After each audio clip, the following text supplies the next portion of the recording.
نحمده ونسلم ونصلي على رسوله الكريم اما بعد فاعوذ بالله من الشیطان الرجیم بسم اللہ الرحمن الرحیم۔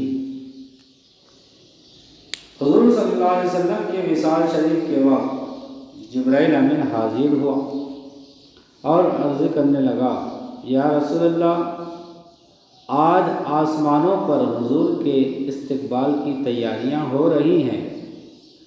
خدا تعالیٰ نے جہنم کے داروغہ مالک کو حکم دیا ہے، داروغہ مالک کو حکم دیا ہے کہ مالک میرے حبیب کی روح مطہرہ آسمانوں پر تشریف لا رہی ہے۔ اس اعزاز میں دوزخ کی آنکھ بجھا دے، اور حوران جنت سے فرمایا ہے کہ تم سب اپنی تزین و آراستگی کرو، اور سب فرشتوں کو حکم دیا ہے کہ تعظیم روح مصطفیٰ کے لیے سب صف بصف کھڑے ہو جاؤ، اور مجھے حکم فرمایا ہے کہ میں جناب کی خدمت میں حاضر ہو کر آپ کو بشارت دوں کہ تمام انبیاء اور ان کی امتوں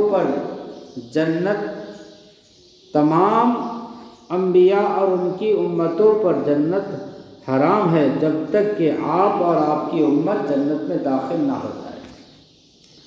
کیا فرمائیں کہ حضور جب تک آپ اور آپ کی امت جنت میں داخل نہ ہوگی، دوسرے نبیوں کی امت جنت میں داخل نہ ہو سکے گی۔ اور کل قیامت کو اللہ تعالیٰ آپ کی امت پر آپ کے طفیل اس قدر بخشش اور مغفرت کی بارش فرمائے گا کہ آپ راضی ہو جائیں گے۔ سبق ہمارے حضور صلی اللہ تعالیٰ علیہ وسلم کا اعزاز و اکرام دونوں عالم میں ہے، اور جن و بشر، حور و ملائک سبھی حضور کے خدام اور لشکری ہیں، اور آپ دونوں عالم کے بادشاہ ہیں۔ حضور صلی اللہ علیہ وسلم کے غسل مبارک کے وقت، جب حضور صلی اللہ علیہ وسلم کو غسل دیا جا رہا تھا، غسل مبارک کے وقت صحابہ کرام علیہ الرضوان سوچنے لگے اور آپس میں کہنے لگے کہ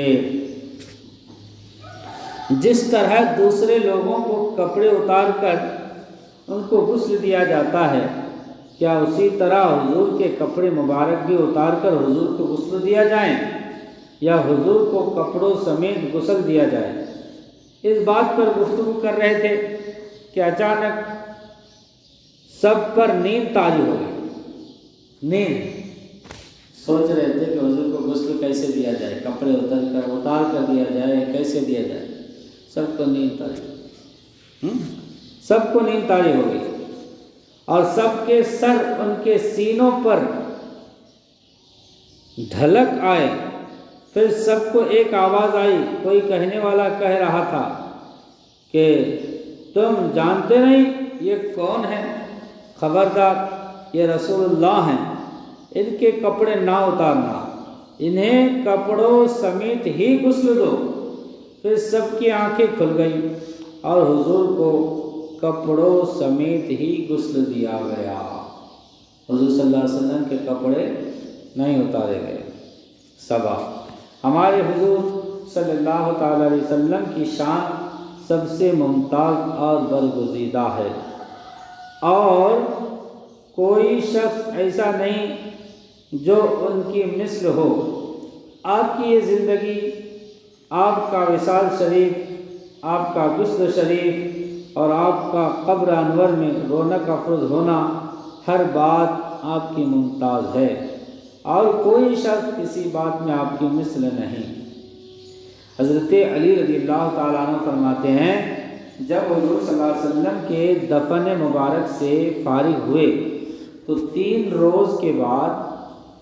دن کے بعد ایک اعرابی قبر انور پر حاضر ہوا اور قبر انور کے سامنے گر کر قبر انور کی خاک اپنے سر پر ڈالنے لگا، یعنی مٹی اپنے سر پر ڈالنے لگا، اور پھر کہنے لگا یا رسول اللہ جو کچھ آپ نے فرمایا ہم نے سنا، اور آپ کی زبانی ہم نے قرآن کی یہ آیت بھی سنی، وَلَوْ أَنَّهُمْ إِذْ ظَلَمُوا أَنفُسَهُمْ جَاءُوكَ، یعنی جو لوگ اپنی جانوں پر ظلم کر بیٹھیں وہ آپ کے پاس حاضر ہوں، بس اے اللہ کے رسول میں اپنی جان پر ظلم کر بیٹھا ہوں اور اب گناہوں کی معافی کے لیے آپ کے پاس آ پہنچا ہوں۔ اعرابی نے یہ کہا تو قبر انور سے آواز آئی جاؤ اللہ نے تمہیں بخش دیا ہے، اللہ نے تمہیں بخش دیا ہے۔ ہاں، حجت اللہ علی العالمین صفحہ نمبر 777 پر یہ واقعہ موجود ہے۔ سبق، ہمارے حضور صلی اللہ علیہ وسلم کا دربار رحمت، حضور صلی اللہ علیہ وسلم کا دربار رحمت وصال شریف کے بعد بھی بدستور لگا ہوا ہے، اور حضور اپنے وصال شریف کے بعد بھی گناہگاروں کے لیے ذریعہ نجات اور منبع فیوز و برکات ہیں، اور آج بھی ہم حضور صلی اللہ علیہ وسلم کے بدستور محتاج ہیں۔ جن دنوں لشکر یزید نے مدینہ منورہ پر چڑھائی کی ان دنوں 3 دن مسجد نبوی میں اذان نہ ہو سکی۔ حضرت سعید بن المسیب رضی اللہ عنہ نے یہ 3 دن مسجد میں رہ کر گزارے۔ آپ فرماتے ہیں کہ نماز کے وقت ہو جانے کا مجھے کچھ پتہ نہیں چلتا تھا، مگر اس طرح کہ جب نماز کا وقت آتا قبر انور سے ایک ہلکی سی اذان کی آواز آنے لگتی۔ ہمارے حضور صلی اللہ علیہ وسلم قبر انور میں بھی زندہ ہیں، اور جو شخص معاذ اللہ حضور کو مٹی میں مل جانے والا لکھتا ہے وہ بڑا بے ادب اور گستاخ رسول ہیں۔ مدینہ منورہ میں ایک بار قحط پڑ گیا، بارش ہوتی ہی نہ تھی۔ لوگ ام المومنین حضرت عائشہ صدیقہ رضی اللہ عنہا کی خدمت میں فریاد لے کر حاضر ہوئے۔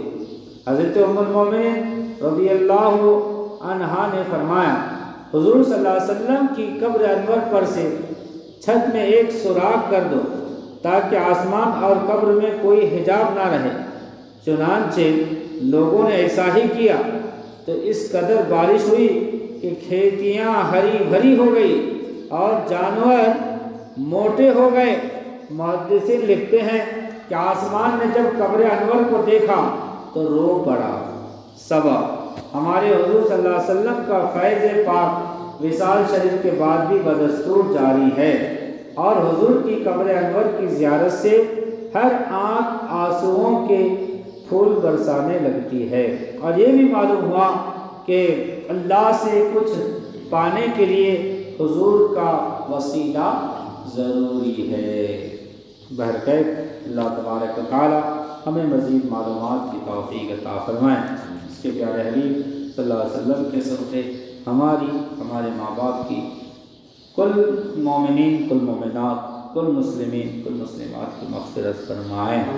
الہ العالمین ہماری روزی میں برکت عطا فرما، ہمارے عمر میں برکت عطا فرما، عمر دراز بالخیر عطا فرما۔ سبحان ربک رب العزت عما یصفون وسلام علی المرسلین، الحمدللہ۔